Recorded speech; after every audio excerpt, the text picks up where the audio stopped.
ছাত্রদের বিপদে ফেলে এই সরকার কিন্তু ডক্টর ইউনূস কিন্তু পালিয়ে যাবো। যে ডক্টর ইউনূস সাহেবের এই ঘোষণায় গতকাল থেকে আওয়ামী লীগ জাগতে শুরু করেছে। আওয়ামী লীগ ভোট করতে পারবে, নির্বাচনের সব ধরনের কাজে অংশগ্রহণ করতে পারবে। প্রধান উপদেষ্টা ডক্টর মোহাম্মদ ইউনূস এমনকি ইঙ্গিত দিয়েছে যে এখনো শেখ হাসিনাকে কতটা ভয় পায় বাংলাদেশের অন্তর্বর্তী সরকার। মোহাম্মদ ইউনূস তিনি অন্তর্বর্তী সরকারের প্রধান হয়ে এলেন, কিন্তু তাকে এবার দেশ করা ঘোষণা দেওয়া হচ্ছে। মোদী সরকারের প্রধান উপদেষ্টা তিনি চিন্তা করছেন এখানে কেমনে বাঁচি ভাই, কোন রকমে এখান থেকে। প্রিয় দর্শক, এই মাত্র পাওয়া খুবই গুরুত্বপূর্ণ ভিডিওতে আপনাকে স্বাগতম। দর্শক, আপনারা ভিডিওর থাম্বনেল থেকেই বুঝতে পেরেছেন আজকের ভিডিওটি কতটা গুরুত্বপূর্ণ হতে চলেছে। দর্শক, আজকের ভিডিওতে অনেক চাঞ্চল্যকর সব গোপন তথ্য ফাঁস করা হবে, তাই না টেনে সম্পূর্ণ ভিডিওটি দেখতে থাকুন এবং এই রকম আরো নিউজ শুনতে চ্যানেলটি সাবস্ক্রাইব করে আমাদের সাথেই থাকুন। তো চলুন দর্শক, কথা না বাড়িয়ে আমরা মূল ভিডিওতে যাই। প্রিয় দর্শক, অনেকদিন পর একটা দৃশ্য দেখে, মানে পত্রিকাতে দেখেছি, পত্রিকা ঠিক না, পত্রিকার যে ওয়েবসাইটগুলোতে দেখেছি, দৃশ্য দেখে আমি একটু আনইউজুয়াল মনে হয়েছে আমার কাছে। এই ধরনের ঘটনা প্রায়ই হওয়া উচিত, কিন্তু আমরা এখানে দেখতে পাই না। সেটা কি, সীমাকুঞ্জের একটা অনুষ্ঠানে বেগম খালেদা জিয়া আজকে উপস্থিত হয়েছিলেন। এটা ছিল একটা রাষ্ট্রীয় অনুষ্ঠান। সশস্ত্র বাহিনী দিবস উপলক্ষে প্রতি বছরেরই 21শে নভেম্বর সশস্ত্র বাহিনী দিবস পালিত হয় এবং সেই দিবসে বিভিন্ন রাষ্ট্রের যারা নাকি পলিটিক্যাল পার্টি লিডাররা আছেন তাদেরকে দাওয়াত করা হয়। তারপর সাবেক যারা নাকি কর্মকর্তা থাকেন তাদেরকে দাওয়াত করা হয়, সরকারে যারা থাকেন তারাও উপস্থিত হন, নানা রকম। তো ডক্টর মোহাম্মদ ইউনূস ছিলেন সেই অনুষ্ঠানে, ওনার সঙ্গে ওনার উপদেষ্টা মণ্ডলের অনেকে ছিলেন, সেনাবাহিনীর কর্মকর্তারা ছিলেন। তার মধ্যে হাজির হয়েছিলেন বেগম খালেদা জিয়া এবং বেগম খালেদা জিয়ার সেনানিবাসে, সেনাকুঞ্জে তো বটেই, সেনানিবাসেই প্রবেশ করলেন প্রায় 12 বছর পর। 2012 সালে উনি সব শেষ এই ধরনের একটা অনুষ্ঠানে উপস্থিত হয়েছিলেন। আপনাদের মনে আছে 2010 সালে এইরকম এক নভেম্বর মাসে ওনাকে ওনার সেনানিবাসের যে বাসভবন ছিল সেখান থেকে উৎখাত করা হয়েছিল। তো আজকের এই দৃশ্যটা দেখে না আমার অনেক কিছু মনে পড়ে গেল। আমি ভাবছিলাম যে যখন খালেদা জিয়াকে এই ভবন থেকে উৎখাত করা হয় তখন যে বিকৃত আনন্দটা অনুভব করেছিলেন তৎকালীন প্রধানমন্ত্রী শেখ হাসিনা, তিনি আজকে এই ছবি যদি দেখে থাকেন, নিশ্চয়ই দেখে থাকবেন, যেখানে থাকেন, এখন তো ইন্টারনেট তো সব জায়গায় আছে। ওনার মনে কি হচ্ছে, উনি কি ভাবছেন, আমার খুবই জানতে ইচ্ছে করেছিল। যে আপনাদের মনে আছে কিনা যায় না, আমার চোখে এখনও ভাসে ওই সময় সম্ভবত ISPR এর একজন অফিসার এই ওনাকে বাড়ি থেকে কেন উৎখাত করা হলো, কীভাবে উৎখাত করা হলো, তার একটা গ্রাফিক্যাল ডেসক্রিপশন দিচ্ছিলেন মিডিয়ার সামনে।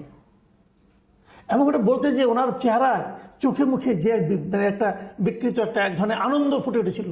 আমার খুব জানার ইচ্ছা ওই ভদ্রলোক এখন কোথায় আছে। আমি যখন এটাও দেখেছিলাম, টেলিভিশনে দেখেছিলাম যে আমাদের সাংবাদিকদেরই কেউ কেউ খালেদা জিয়ার বাসভবনে তার যে বেডরুমে ঢুকে ওনার ড্রয়ার খুলে ওখানে কী কী ম্যাগাজিন আছে না কি আছে, আরও কী কী জিনিসপত্র আছে বলে উনি দেখাচ্ছিলেন। ওগুলো আসলেই ছিল নাকি ওনার উপরে ইমপ্ল্যান্ট করেছেন আমি জানি না।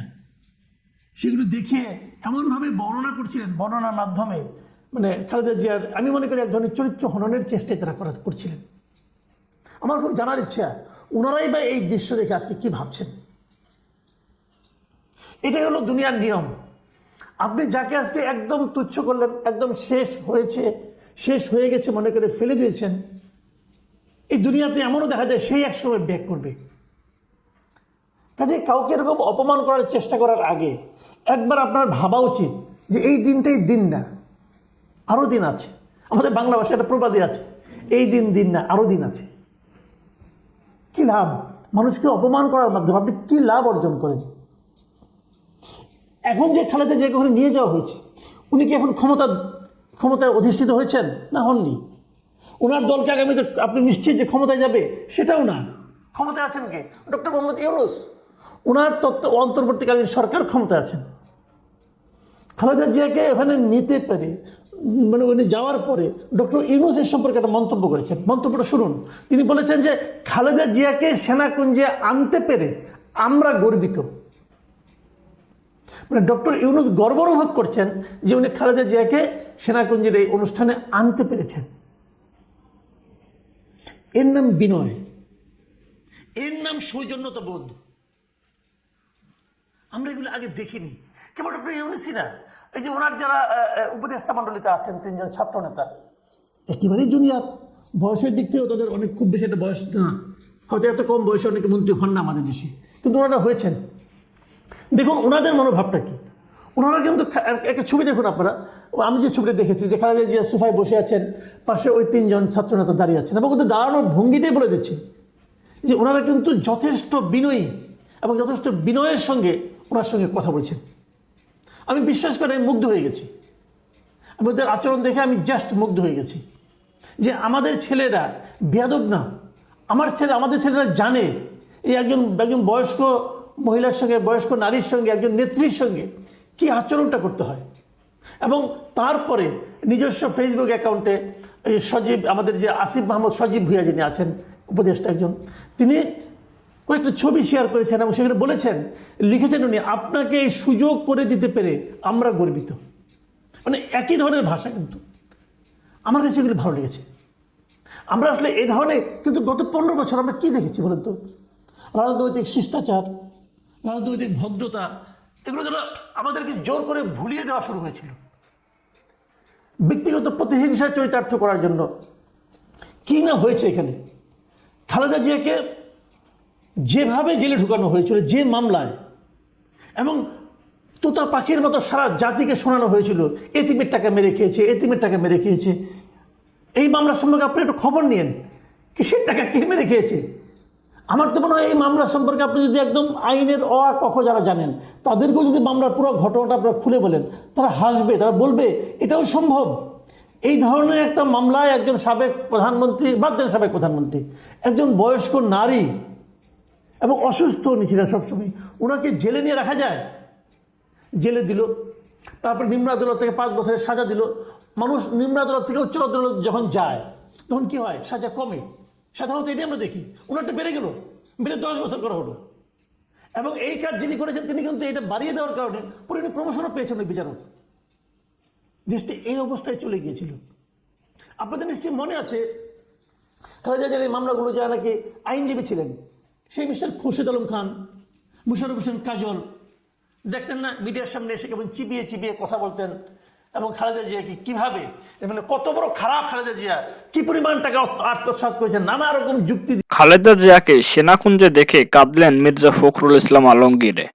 সশস্ত্র বাহিনী দিবস উপলক্ষে সেনাকুঞ্জে আয়োজিত সংবর্ধনা অনুষ্ঠানে সাবেক প্রধানমন্ত্রী ও বিএনপি চেয়ারপারসন খালেদা জিয়াকে দেখে কেঁদে ফেললেন দলটির মহাসচিব মির্জা ফখরুল ইসলাম আলমগীর।